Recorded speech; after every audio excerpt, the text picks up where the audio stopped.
سردی کافی پڑ گئی ہے دوستو، اور صبح صبح تو کافی ٹھنڈ ہوتی ہے۔ آج جمعے کا دن ہے، آپ سب کو جمعے کا دن مبارک ہو۔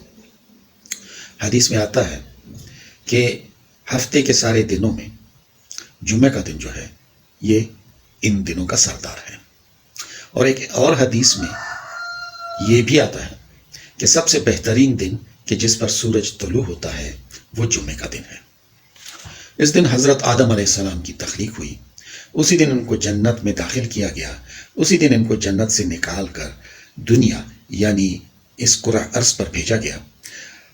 حضرت سلمان فارسی رضی اللہ تعالیٰ عنہ سے روایت ہے کہ نبی کریم صلی اللہ علیہ وآلہ وسلم نے فرمایا کہ جو شخص جمعہ کے روز غسل کرے اور حسب استطاعت طہارت حاصل کرے، تیل لگائے، خوشبو لگائے، پھر اپنے گھر سے نماز جمعہ کے لیے نکلے، صفوں کے درمیان پرسکون بیٹھے ہوئے اشخاص کو ڈسٹرب نہ کرے، اور پھر خطبہ سنے، خاموشی سے سنے، اور پھر نماز ادا کرے، تو اس شخص کے اس جمعہ سے لے کر کے دوسرے جمعہ تک کے سارے گناہ بخش دیے جاتے ہیں۔ یہ حدیث ہے بخاری شریف کی، ابن ماجہ کی اور احمد کی۔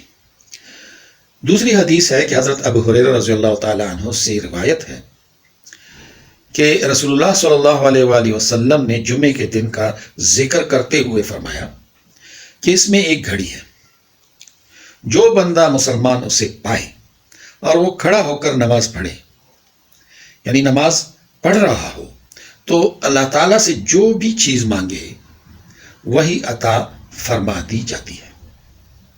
اور ہاتھ کے اشارے سے بتایا کہ یہ گھڑی جو ہے یہ بہت ہی قلیل وقت ہے۔ یہ حدیث متفق علیہ ہے۔